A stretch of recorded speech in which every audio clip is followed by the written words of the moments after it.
Hey guys, it's TJ and welcome back to another Call of Duty life story video. So today I'm going to be telling a story about me and my friend breaking my friend's brother's arm. So yeah, it was full on broken and he needed pins and everything to and a cast. It was intense.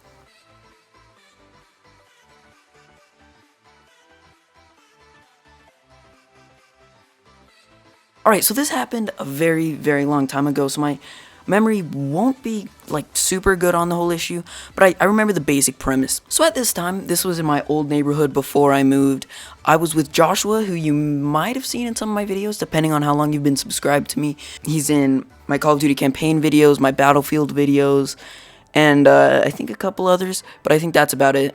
But anyway, yeah, so we were hanging out with him and his brother, both of which have been in my videos, and after a while, I became better friends with Joshua than I did with his brother, but at this time, I was better friends with his brother than I was with him. Or at this time, I was hanging out with both of them. We were in my side yard, so not quite in the backyard, just at the side of my house.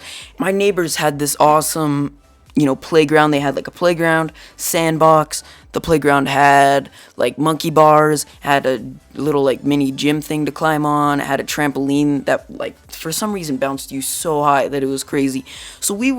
So people would use my yard to jump the fence into theirs, and they didn't mind. It's not like we were breaking and entering or anything, but it was just my yard had was one of those wood fences, and it had two beams that went horizontally across that kind of made a ladder, so you could just climb over the fence easily, which was easier than climbing over their gate because the gate didn't have anything to grab onto. At this time we were 3 or 4 feet tall, so this was a pretty long time ago. Okay, so we needed something to help us up. Alright, now I also had this slide from when I was younger. It was a portable slide. It was very short. It was about, I'd say, 2.5 feet tall. It was plastic, very thick. It was meant for kids, and you could pick it up and move it. And I had outgrown this. Me and my friends had outgrown this, obviously. I mean, it was meant for 1, maybe 2, 3-year-olds. And at this time, I would venture to say we were 6. But anyway, we were using that to jump the fence, alright? Well, we weren't necessarily using it to jump the fence, just get on the fence. So we would jump on top of that, and then get on the side of the fence and shimmy across.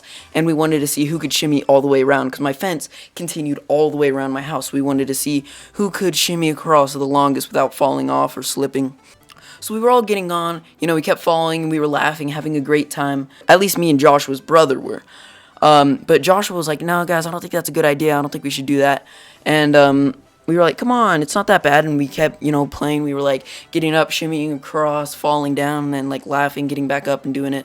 And because we were 6, we didn't really use insults. It was more come on, you freaking wimp, and stuff like that. And I think by this point you guys can see where this story is going. We kept doing that until we eventually convinced Joshua to try it out. He's like, fine, I'll try it out.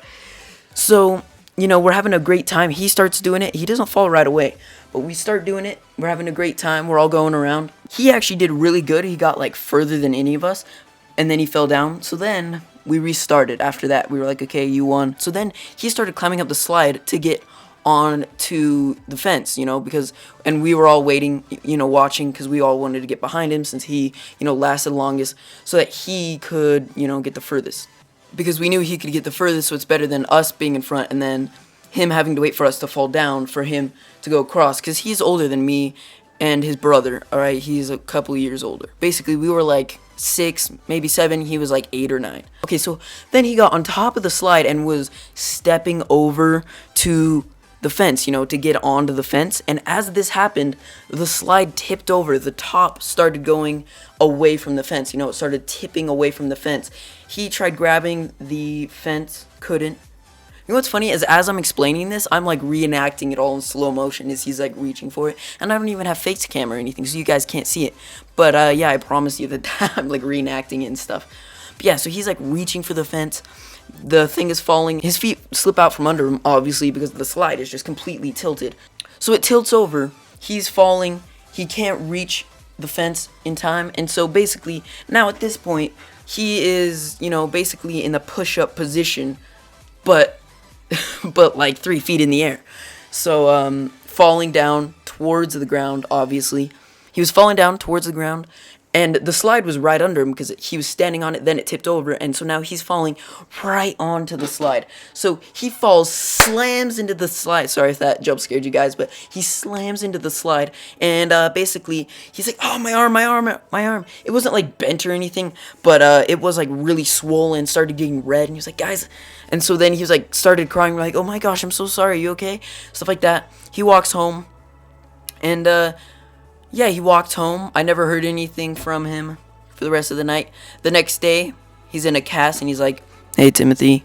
And I could tell he was a little, grudging about it. He was like, yeah, you made me get up there, and now look where it got me. So, yeah, we kind of peer pressured him into breaking his arm. He climbed up because of us and broke his arm. And, yeah, he was like, oh, I just hope I don't need to get pins. He ended up needing to get pins. His arm. So, and if you don't know what pins are, it's basically where they do a surgery where they insert metal rods into your arm or whatever bone you broke to keep it in place. And that is usually only with like severe breaks. So yeah, it was pretty severe. I don't think he could bend his arm. Like, I think it was one of those ones where his arm was in the constant bent position. He couldn't move it at all until the cast was off. And I think it was his left arm, but it might have been his right. I'm not sure. I'm just going to hope it was his left arm, because if it was right, I would feel even worse. But again, this was a long time ago, and I don't really remember. He's fully recovered, and I honestly almost forgot about this story, just because it happened so long ago. I have a terrible memory, and he never brings it up anymore, so I might bring it up next time we hang out, which will probably be next weekend. But yeah, hope you guys enjoyed this story, and I'll see you all next time. Bye! Back from the dead.